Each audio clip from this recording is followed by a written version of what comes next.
এক সময়ের কথা। এক গ্রামে থাকত এক ছেলে, নাম তার তিতু। সেই একই গ্রামে থাকত এক মেয়ে, কাকুলি।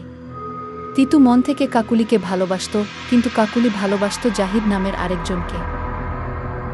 তিতুর মন জ্বলে উঠত রাগ, হিংসা আর এক অন্ধ ইচ্ছায় ভোগযজ্ঞ করে যায় তার হৃদয়ে।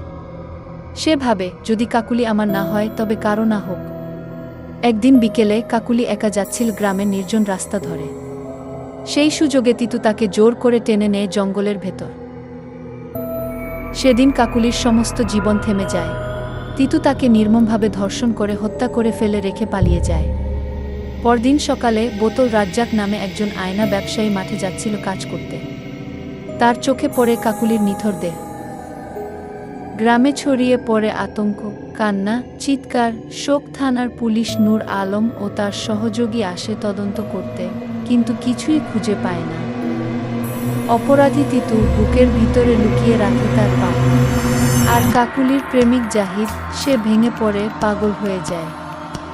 কেউ তাকে বোঝাতে পারে না। সে প্রতিদিন কাকুলির ছবি নিয়ে রাস্তার ধারে বসে থাকে আর বলে, কাকুলি ফিরে আসবে। এভাবেই কেটে যায় কয়েক বছর।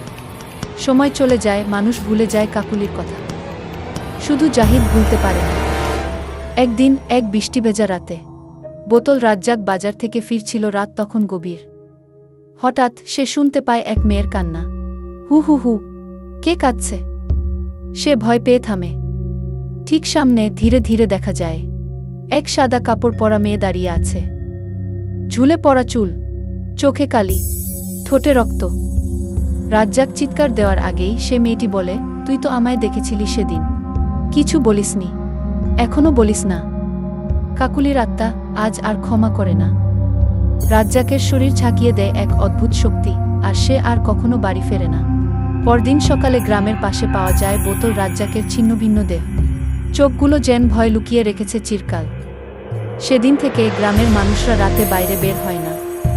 কারণ প্রত্যেক রাতে ভেসে আসে এক আওয়াজ, আমি আসছি, আমি জাহিদকে ভালোবাসি, কাউকে ছেড়ে দেব না, একে একে সবাইকে শেষ করব।